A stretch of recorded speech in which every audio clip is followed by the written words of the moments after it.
You're poppin' school, speak trouble, baby. Yeah, man, Zone C, MLB Eastside Shouter, man. And right now you tuned in to Ball Alert TV. Just get it. What's up, y'all? It's your girl, Miss Jenny B, and we have a special guest in the building. Trouble, babe. What's up? How you doing today? Hey, man, I'm overblessed. Stay inside, staying free, stack prayer, and staying out the way. Can't complain. So let's start off with some easy questions. How did you get the name Trouble? Trouble came from one of my partners, DeAndre. He got a license right now, 6 on.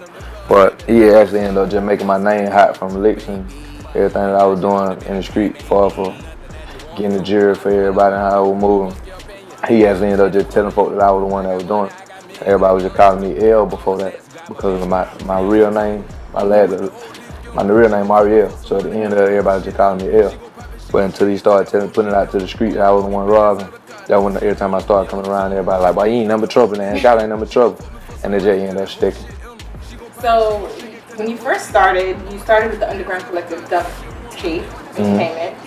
Tell me a little bit about your journey from then to your project, the 2018 project, actually. They actually, they came in, bro, came into my life like around, we all from the same hood. We from Edgewood, Zone 6, that's the heart of Zone 6. But it was around maybe 2006, like when he snapped me up. I was on the run at the time. And I was going from my cousin, baby mama house to my grandma's house, and I ended up at my auntie house. And I was staying in her basement. And Black ended up just hearing about me or whatever. He ended up sending my cousin over there to come holler at me. And Buzzo was just like, man, big dog, I want to holler at you, woo. So we went across the street. I started chopping it up with them in the spot, and they just welcomed me into the family from that point. And we was just going on about it. And I actually ended up catching the case in 2008. I had a kidnapping, armed robbery, aggravated assault, pistol by convicted felon, pistol during intended crime, home invasion. I was never supposed to come home. But just by the grace of God and some willing and dealing, we ended up being able to shake that. I took a 7-year sentence from it, and I did 2 of it off of it. So when I was getting ready to come home, the big dogs of the streets of Atlanta, they just stayed in tune with me. They were like, what you gonna do when you come home? Like, what you on, man? You still gonna be on the same bullshit or what? Like, what's happening? So, like, you need to get in the rap shit, for real. Like, the street gonna go out, the street rocking, you know? They were like, hey, you can go for real, like, you hard for real. So I was like, man, let's do it. So soon as I came home, they got me a laptop. I was sleeping on a blow-up bed in the trap with like $3,500. I was there, and I actually started rapping and taking it serious from that point. And that's how I ended up coming up with the bustin' song, cause the homie was just like, bro, you ain't gotta do nothing no more, like everybody bustin' for you, like you don't know how to put your work in. Trouble, bus. Hello, bird time. OGs, young niggas younger than them. Bus. All bustin' for trouble. They all bustin' for trouble. They all bustin' for trouble. And I just been staying down from that point. I came home December 17, 2010. That was my first project was called December 17. And I dropped that April of 2011. And I just been out here on it ever since. But you've been rapping since 14, right? Just like, when we say shit like that, like, niggas ain't taking that shit serious. Like, we ain't had no studios and none of that shit. It's just as far as the way we thinking is like, just on the block, when the block's slow and everybody beatboxing and you might be in a circle with all your bros and you just spitting, you just freestyling. So, and I feel like every nigga done did that, like for whatever project you come from, every city and state, like even if you wasn't trying to be no rapper, none of that, like everybody would get into the chance. You might have been the wackest of the wackest, but you was in the cypher, you know what I'm saying? So that was our thing. But if you could describe your career from then to now with one word, what would it be? A journey. A journey. Tell me why. Just, yeah, in fact, like all the ups and downs, all the tribulations from me not figuring or feeling like they were gonna be what I would be on, like, or this would be the move or where I would be at, type shit, and then actually taking it serious and then getting frustrated from that shit and being like, fuck this shit, then just jumping back in the street and then having so many people who just believe in a nigga and then still giving me that push and that motivation to be like, nah, man, you need to get back in that shit, like Mike Wills and the Mike Will made it, the Zaytoven, just staying on me and then jumping back in and then the success, to be able to see the success that I made from it and just the following that I got, like for all the young niggas, the streets, just everybody who just feel like I'm the one that they need to bring them up out of that shit and on the voice form, on talking form. So just to see all the different progress and all the shit I've been through in it, like I feel like it's a crazy journey. You went away for like 55 days or something like that? Yeah, really like for the last 3 years. I always, for some reason, some goddamn reason, this year, like late November come, I think I gotta go to Alaska or something and get in the igloo. Cause like for real shit, like last 3 years, like I always end up in a situation. Like I ain't seen a Christmas in 3 years. Like I always end up being in that motherfucker from November to like either late January, February type shit. But now you have so much backing, so much support, even though you've been on for a while. Yeah. Now it's like the moment. How do you think that your whole experience from then has prepared you for this moment? I just take into consideration all the shit that was going on around me during them times. Like I wouldn't be too busy. Like as far with no music shit, I would like bury it into the street. So like it was more easy for me to fall into shit. And like even though I know just looking back on it, I don't regret none of that shit because I felt like it was necessary. I wouldn't look at it the way that I do now if I ain't have to sit back in that can and then wondering if I'm finna go back down the road for X amount of years, you know what I'm saying? So I just took a toll to it. It was like, damn, because in reality, I got 1,000 young niggas, they could have been moving shit for me, but I'm just so hands-on that I make myself be the one that move it and do it and whoop, you feel me? But I actually ain't have to be, so being the fact after the last round I went in that bitch, I was like, dog, you gotta sit your head down, like, if this is what you're gonna be a part of, let nigga handle that shit, dog. You just take the music serious and go up from that shit. But I feel like I don't really too much gotta worry about that shit now, cause like, I feel like I got a real backing. I can fall for Def Jam and Mike Will and keeping a nigga busy and really believing in a nigga, like, and really just going with it, like hey, yeah, let's turn up. So I ain't even tripping. I'ma be here. So I read on Fader that your friends and business associates that said that you could be the next Tupac. Mm-hmm. How do you feel about the comparison? Especially with now everybody is so obsessive about their goats and stuff like that. So do you feel confident in that? I feel like everybody should be. I am too. I hate when niggas be going on like, but at the end of the day, I know why they doing it. Niggas just be trying to goddamn make the blogs and, you know what I'm saying, want folks to start talking like, man, you heard this nigga say he better than Pop? Man, ain't no nigga better than these folks, man. You gotta show respect. And don't nobody got no respect these days. Just all be about attention. Like for me, looking into things, I feel like, like we got certain similarities, but when I'll never say like, oh, I'm better than Pac or we on the same level or any of that shit. For one, because of the respect that I got for him, and for two, I feel like it's so much more work that I got to put in out this bitch and love that I got to spread around and do things that actually put the work there, like the way you can see it and show it versus you gonna feel it, of course, when you're around me. For anybody that know me, like on a personal level, that's why you'll hear that type of shit like, bro, like you really him. But for me, I appreciate it and it'd be like, damn, like that's dope, and it's scary and it's heavy at the same time. It'd be like, but that's a load. I mean, but I'm prepared for it at the same time, but I'm not rushing myself to like surpass him or even be equal. But I do want to spread that same message and that same love out here in the street, but it's gonna take time. What's one message you want your fans to get through your image and your music? Just know that it's genuine. Like, just know that it's authentic. Like, I'm not a forcer. Like, I ain't chasing, like, I'm a forcer on the other end of things, but I ain't chasing no light, I ain't chasing no fame. I don't gotta be the richest motherfucker walking the planet. None of that shit. If I ever was to be, Lord willing, like if I ever end up at that point, then there's gonna be a lot of motherfuckers up that's out here that's fucked up too. They ain't gonna be in them same totem poles for where they at, just still struggling. I mean, if I feel like if I get up there, but at the end of the day, for me, it's all about motivating and just inspiring folks, just showing that it's possible. Cause I came from not a bitch ass thing at all. So that's why at the same time, that's why I make the music that I make. I speak that struggle talk and I talk for folks who just still in the street trying to find their way and find themselves. Cause I ain't really got too much of that. Everybody just talking about clothes and all that other shit. So before we get into the fun questions, tell us what you have coming up, what you have planned for your fans, and everything you're working towards. I'm working on the, just locked in with Def Jam, so they pushing the button. I'm working on the album right now. Well, I really got like 3 on my already finished, and they ready to push shit out, but I want to take my time with it, and we're gonna let this music just keep talking for us. So I'm working on the album, working on the release date for the album. Me and Boosie working on a project together. Me and Jacquees working on a project together. I got the Guns Down, Water Guns Up movement going. I mean, just pop that off. So I'm just staying active. Hopefully some more. I got Edgewood movie, that's out on YouTube. That's about my life. Like, it's like 40 minutes. Where it drag you from where I was going through before I went to prison and then all the way to the point where I got out and started doing music.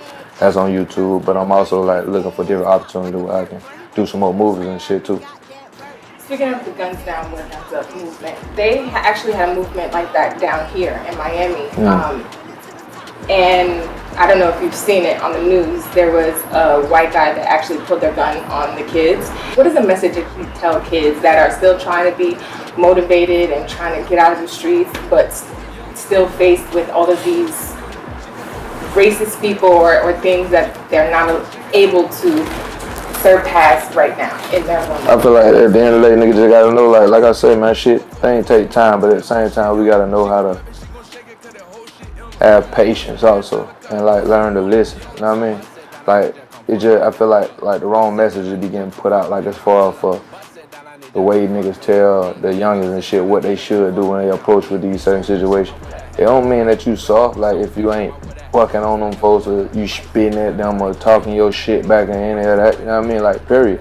It's really about preserving your motherfucking life, 'cause at the end of the day, you know that them folk ready to smoke your ass, and they gonna get off of it, so that it ain't helping nobody. At the end of the day, it's one life lost and then another facing tragedies the rest of their motherfucking days. Their moms and shit, they out this bitch slumped out and fucked over, you feel me? So it's like, when you faced with them moms and shit, bro, I just, on some real nigga shit, I tell all my young man, just do what the fuck them folks talking about.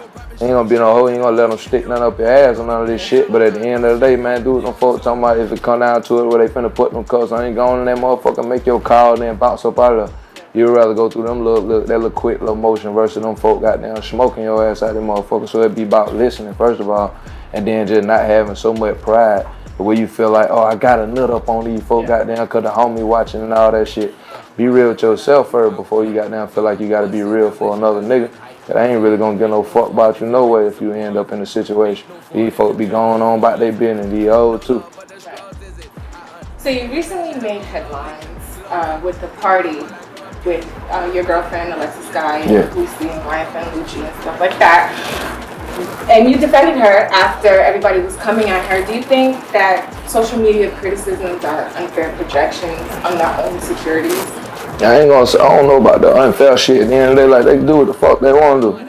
The type of person I am, I don't give a fuck because I know who I am, like, and I'm gonna live my life according to what I like and how I feel about things. So at the end of the day, what people have to understand is people gonna talk regardless. Like, they gonna say whatever the fuck they gonna say. Like, you gonna have some people who hate you for what they heard from another person, who they just wanna be cool with, so they feel like they have that same passion of goddamn hate. Like, fuck you too, yeah, my boy don't like you. You're gonna have some folks who goddamn just read some shit that they don't even have an understanding of or any type of knowledge period, or where they form a dislike about you. Like, I don't like you, cause I heard this. And then you're gonna have some motherfucker who just don't like you for whatever the fuck reason. You don't like the way you do your hair. I don't like the way she wear her clothes. I ain't fucking with that hoe. Feel me? Like, so period. Like, long as you have that type of understanding, bro, and know that you can't please everybody, then it makes it so much smoother. The motherfuckers who do fuck with you or do got any type of love for you, embrace that shit, show love to that back. I mean, make sure it's reciprocated and keep moving forward. So another thing that's in the news right now is everybody's giving their top 50 rappers, R&B singers, and things like that. So who is your top 5 rappers? 5? Yeah. My shit kind of easy, just being real. Tupac first, DMX, Boosie, BG from Cash Money, and then my fifth kind of like up in the air in between shit like maybe UGK, Outkast. You wanna put yourself on there? I'm thinking you saying like exclude myself from other folks. Of course, I'm myself gonna, but shit, school number 5 then. Yeah, nah, Big Truck number 5. I was waiting. Yeah, I'm just saying. I think you saying like if for your own list and goddamn you show your respect to the other fool came before you, like what you was on, like then that'll be that. But I'm still gonna be on my top 4. Like Tupac, Boosie, DMX, BG for Cash Money. Yeah, in trouble. So this is Baller Alert. Everything is baller. First, we gotta get a look at your watch and your ring and your chain. Over that. I came in light today. I only got everything on, but there's some lights. Yeah, light work. Okay, we gotta get a close up of that. So, what's the most expensive thing you've purchased so far with your big rap check? My mama's house. Your mom's house. Yeah. What's the second most expensive? Probably my cars. What kind of car? I got the AMG motherfucker, the GLE. And then I just nutted up on that. I just nutted up to again the Vet The 2020 vet. That's what's up. Yeah. So we're gonna play a little game. It's called "Is it ball? That's baller or that's a dub." So you're gonna tell me Yeah. whatever I say. It's a phrase or a thing. If it's baller or that's a dub. You know what the dub is. On use the ball and shit. A dub. A lot of people don't even know what that dub shit bump on. That's homie language. That blood shit. Is it really? Yeah, like that's a Homie said that in dub. Jersey. Real shit. Yeah. That's blood lingo. Oh my gosh. Same way with drip. That drip shit bump from the homie shit too. Yeah. Alright, so let's play. Yeah. Buying a car for your girl. That's baller or that's a dub. It depends on how y'all rocking though. Cause if you been just got in a relationship, you just got in and just started dealing with this bitch and ain't been nothing but a couple weeks. And you talking about, oh yeah, I just bought her the new I just bought her the new Benzo. That's a dub, bro. That's a dub and you a scrub. Yeah. What if it's been like 6 months and it's her birthday? I don't know. It depends on how hard them 6 months I'm in. You know what I mean? But we just got in. You don't know how indebted she is into you, like how real it is.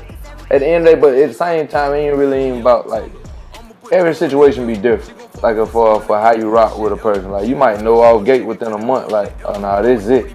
And then some folks take 6 months to a year. You know what I mean? So, but I just feel like at the end of the day, like if you really rocking and you know like she ain't on no bullshit, you ain't on no bullshit, and y'all trying to take it there, then that that's ballin', that's lit. But other than that, it's a dub. Outside of the game. So let's say y'all just started talking and it's her birthday. How much would you spend on her?